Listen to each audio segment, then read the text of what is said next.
I found that nothing in life is worthwhile unless you take risks. Nothing. Nelson Mandela said, "There is no passion to be found playing small and settling for a life that's less than the one you're capable of living." Now, I'm sure in your experiences in school and applying to college and picking your major and deciding what you want to do with life, I'm sure people have told you to make sure you have something to fall back on. Make sure you got something to fall back on, honey. But I never understood that concept, having something to fall back on. If I'm going to fall, I don't want to fall back on anything. I want to fall forward. I figure at least this way I'll see what I'm going to hit. Without consistency, you'll never finish.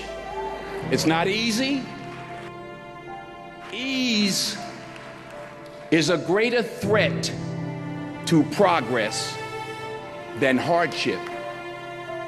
What an opportunity we have, because tomorrow's the first day of the rest of our lives.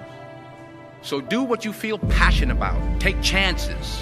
Don't be afraid to fail. There's an old IQ test. You had to draw 5 lines with a pencil within these 9 dots without lifting the pencil. The only way to do it was to go outside the box. So don't be afraid to go outside the box. Think outside the box. Don't be afraid to fail big, to dream big. But remember, dreams without goals are just dreams. This is what I mean. Reggie Jackson struck out 2,600 times in his career, the most in the history of baseball. But you don't hear about the strikeouts. People remember the home runs. Fall forward. Thomas Edison conducted 1,000 failed experiments. Did you know that? I didn't know that. Because the 1,001st was the light bulb. Fall forward. Every failed experiment is one step closer to success. You've got to take risks, and I'm sure you've probably heard that before, but I want to talk to you about why that's so important. First, you will fail at some point in your life. Accept it. You will lose. You will embarrass yourself. You will suck at something. There's no doubt about it. And I know that's probably not a traditional message for a graduation ceremony, but hey, I'm telling you. Embrace it, because it's inevitable. In the acting business, you fail all the time. Early on in my career, I auditioned for a part in a Broadway musical. Perfect role for me, I thought, except for the fact that I can't sing. I didn't get the job. But here's the thing. I didn't quit. I didn't fall back. I walked out of there to prepare for the next audition, and the next audition, and the next audition. I prayed. I prayed, and I prayed. But I continued to fail, and fail. But it didn't matter, because you know what? There's an old saying, you hang around the barbershop long enough, sooner or later you're gonna get a haircut. So you will catch a break. And I did catch a break. Last year, I did a play called Fences on Broadway. But here's the kicker. It was at the Court Theater. It was at the same theater that I failed that first audition 30 years prior. Point is, every graduate here today has the training and the talent to succeed. But do you have the guts to fail? If you don't fail, you're not even trying.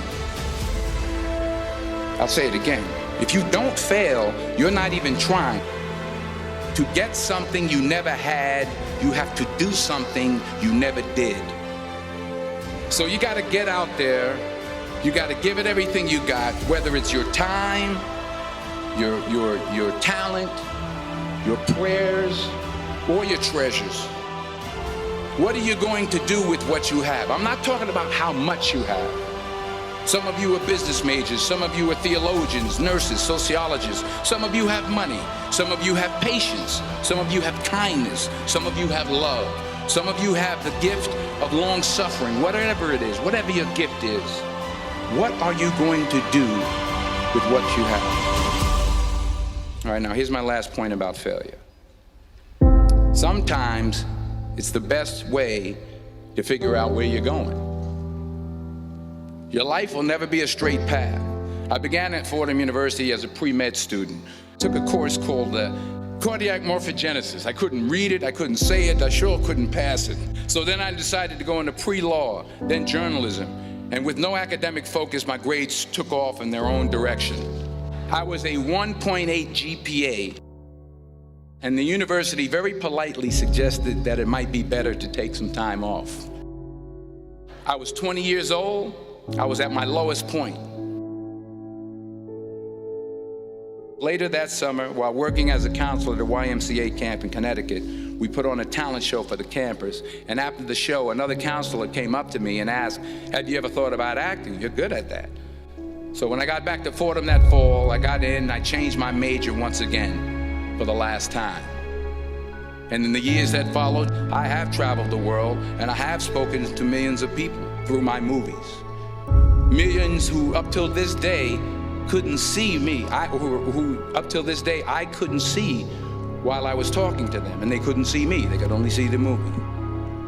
They couldn't see the real me. But I see you today, and I'm encouraged by what I see. And I'm strengthened by what I see. And I love what I see. Taking risk is not just about going for a job. It's also about knowing what you know and what you don't know.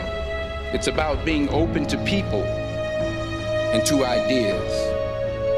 To not only take risks, but to be open to life, to accept new views, and to be open to new opinions. Because the chances you take, the people you meet, the people you love, the faith that you have, that's what's going to define you. Never be discouraged. Never hold back. Give everything you got. And when you fall throughout life, remember this: fall forward.